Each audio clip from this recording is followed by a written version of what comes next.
नमस्कार. आज आपण आलो आहे सिद्धेश्वर मंदिर माचनूर. हे सिद्धेश्वर मंदिर माचनूर भीमा नदीच्या काठावर म्हणजे चंद्रभागेच्या काठावर एक महादेवाचं मंदिर आहे. तर काहीतरी राक्षसांचं राज्य होतं.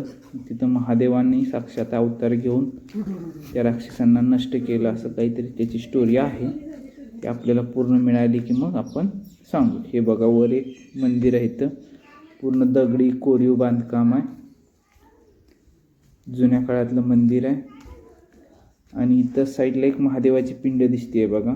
माझं असं म्हणणं आहे की ज्यावेळेस चंद्रभागेचं पाणी वरती येतं आणि खालच्या मंदिरात येत असावं, त्यावेळेस लोकांच्या म्हणजे येणाऱ्या भक्तांच्या दर्शनासाठी ही महादेवाची पिंड इथं ठेवलेली असावी.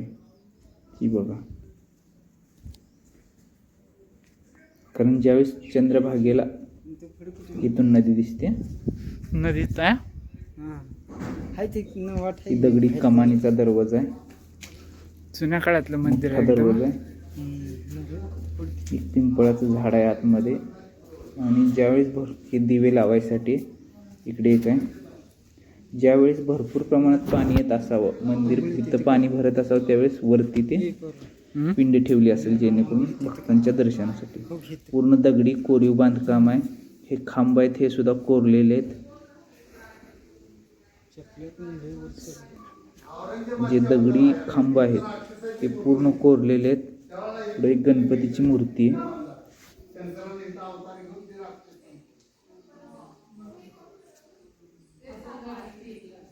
पूर्ण दगडी बांधकाम आहे. छत कोरीव आहे. छत पण आपण पुन्हा दाखवतोय पुढं, कोरीव छत कसं आहे ते. गणपतीची समोर मूर्ती, ह्या साईडला दरवाजा आहे एक. इथून आपण नदीकडे जाऊ शकतोय.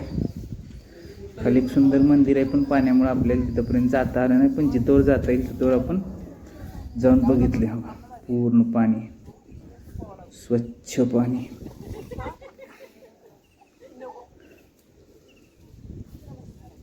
मंदिराकडे चाललोय आपण. दुपारचं ऊन असल्यामुळे दगड तापला होता, पाय भरपूर पोळत होते. तरी पण आपण पाण्यापर्यंत जाण्याचा प्रयत्न केलाय.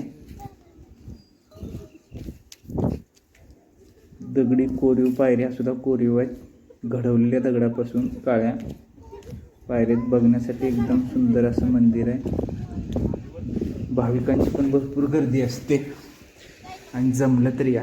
हे मंगळवेढा सोलापूर रोडवरती माचनूर गावी हे मंदिर आहे. पूर्ण खालच्या साईडनं सुद्धा कोरीव आहे.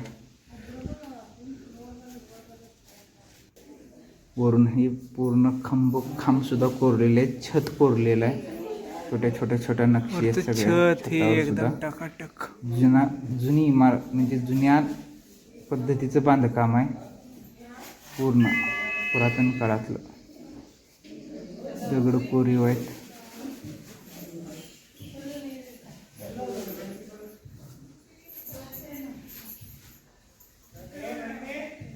पूर्ण घडवलेली दगड आहेत. खांबांवरती नक्षी आहे. दरवाजा तसा छोटाच आहे आत जायला, पण एक माणूस जातोय आरामात.